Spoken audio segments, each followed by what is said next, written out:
خسارة موجعة لكل المصريين. أي حد مش متأثر بخسارة النادي الأهلي عليه إن هو يراجع نفسه.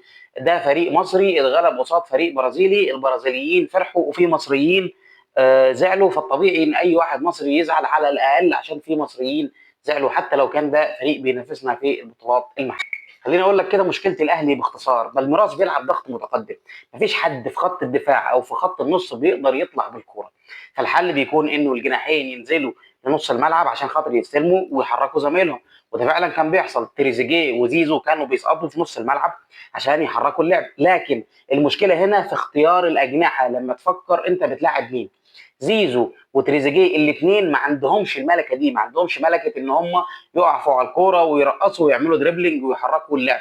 الملكه دي موجوده عند اشرف بن شرقي وموجوده شويه عند طاهر محمد طاهر.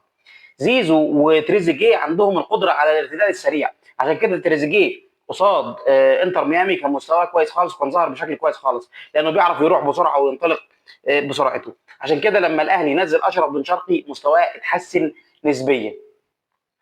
طيب تعالى بقى نتكلم عن ناحيه ثانيه، وهي اختيار اللعيبه اللي بتلعب في نص الملعب. انا برضو لحد دلوقتي مش فاهم اليو ديانج مش بيلعب ليه. اليو ديانج لعيب مؤثر جدا، انا مش فاهم يعني انت بتفضل عليه مروان عطيه وحمدي فتحي ليه؟ حمدي فتحي بيتكلف بادوار هجوميه اكتر بكتير من اللي المفروض يتكلف بيها، لانه ده دور محمد علي بن رمضان. تعال لي بقى ليه الكارثه. اللاعب ده النهارده انت حضرتك بتلعب في النادي الاهلي من 2014 لحد 2025، يعني اكتر من 10 سنين. رحت المنتخب اكتر من مره، بتلعب مع احسن لعيبه في افريقيا سواء في المنتخب او في الاهلي. ما عندكش قدرات هجوميه تروح وتعمل اوفر او تنطلق او تدخل تعمل تجيب جون، ماشي انت مش محمد الشيبي، ما عنديش مشكله.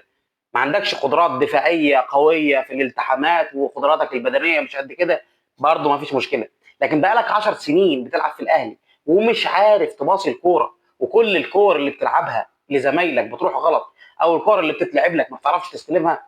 انا مش مقتنع، يعني ازاي محمد هاني بالاداء ده بيلعب اساسي في النادي الاهلي في كاس العالم للانديه؟